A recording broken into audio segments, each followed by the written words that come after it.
안녕하세요. 처음 교성 여러분 반갑습니다. 김관우 목사입니다. 오늘도 눈곱기도록 함께해서 반갑습니다. 하나님께서는 하나님의 백성들에게 끝을 보여주시는 분이 아니라 영원을 보여주시는 분이십니다. 가끔 하나님께서 진노를 붓고 분노를 하실지라도 하나님의 백성들은 그것을 통해서 끝을 보는 것이 아니라 영원함을 보는 과정으로 나아가는 것입니다.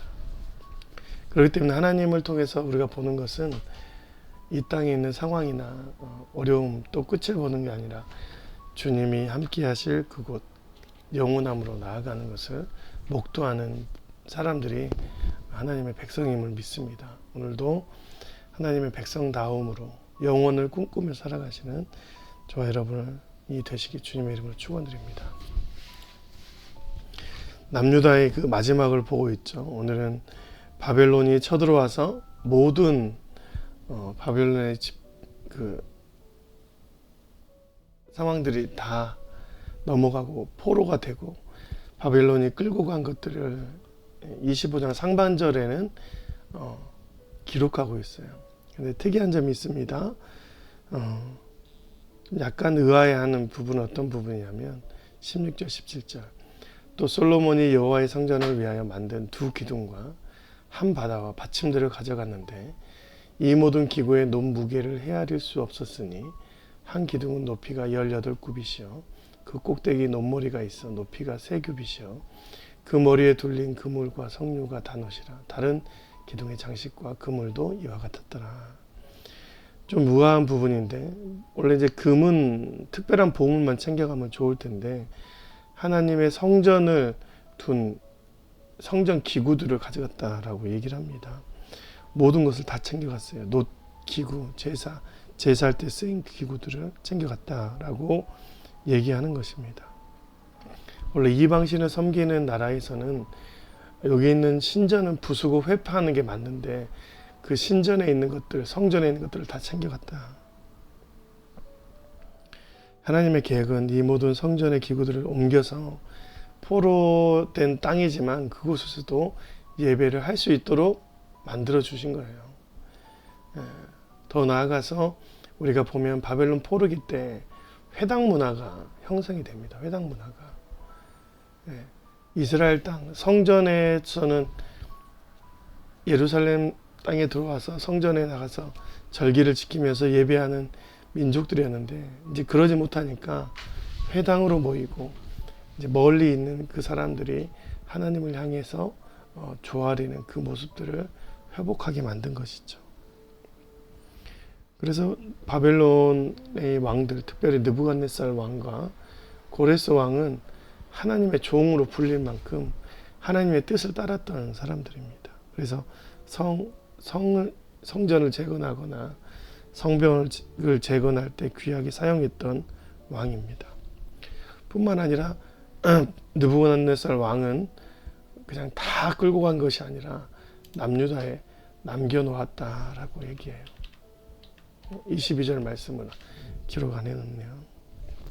제가 한번 22절 말씀 한번 기록해 보겠습니다.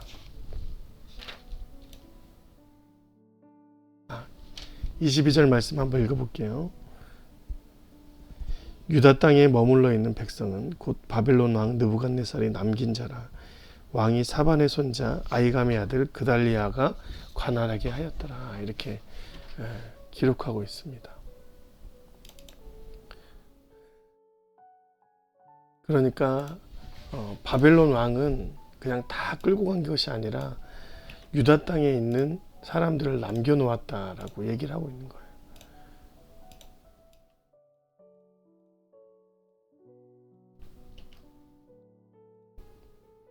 좀 한번 이 문구는 중요해서 여러분들한테 함께 보았으면 좋겠습니다.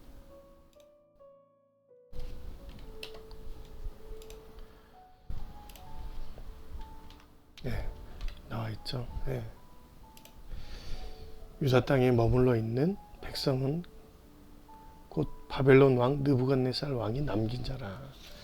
느부갓네살 왕이 일부러 그 땅에 유다 땅에 백성들을 남겨놓고 갔다는 것입니다. 그리고 그 사람들을 관할할 사람을 그달리아로 지도자를 세웠다라고 얘기를 하는 거예요.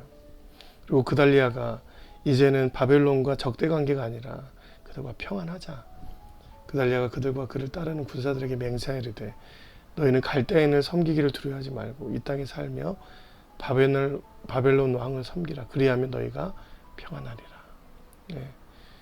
이것은 하나님의 뜻에 맞도록 설정한 것입니다. 그래야 우리가 하나님이 주시는 그 70년 때에 70년 후에 돌아올 그때 하나님을 맞이할 수 있다. 하나님의 예배자의 정체성을 지킬 수 있다라고 하는 것이죠. 뿐만 아니라 끌려간 사람들 중에 왕이었던 여호야긴을 다시 이렇게 불러다가 그를 왕의 직급으로 올려둡니다.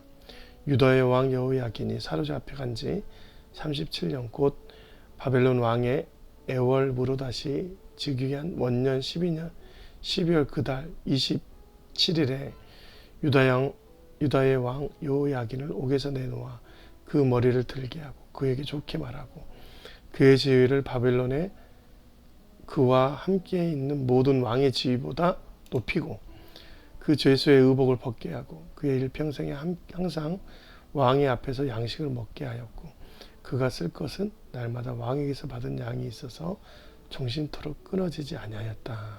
이렇게 했습니다. 포로로 끌려간 사람들과 그 왕의 정체성을 잃어버리게 한 게 아니라 되살려 놨다는 것이에요. 그 땅에서 그들의 정체성을 회복시켜 준 겁니다. 아수르는 북이스라엘을 완전히 멸망시키고 없애기 위해서 혼합 정책을 했습니다. 사마리아 땅에 북이스라엘 사람들을 다 없애고 거기에 타 민족 이방인들을 세워놨습니다. 그런데 바벨론은 하나님을 섬기는 이스라엘 백성들, 남유다 사람들을 지키기 위해서 회복의 씨앗을 주었다라는 것이죠. 하나님을 통해서 받은 징계는 반드시 회복으로 이어집니다. 그리고 하나님께서는 하나님의 백성의 공동체를 언제나 이어가게 하시는 분이심을 믿습니다. 잠시 잠깐 우리에게 닥치는 환난이 끝이라고 생각하지 마십시오. 오직 하나님께서 끝낼 때가 우리의 끝인 것이죠. 그러지 않고서는 우리는 언제나 영원한 하나님의 백성으로 살아갈 것입니다. 오늘도 이런 마음으로 항상 주님 앞에서 영원함을 꿈꾸며 살아가시는 저와 여러분이 되시길 주님의 이름으로 축원드립니다. 고맙습니다. 안녕히 계세요.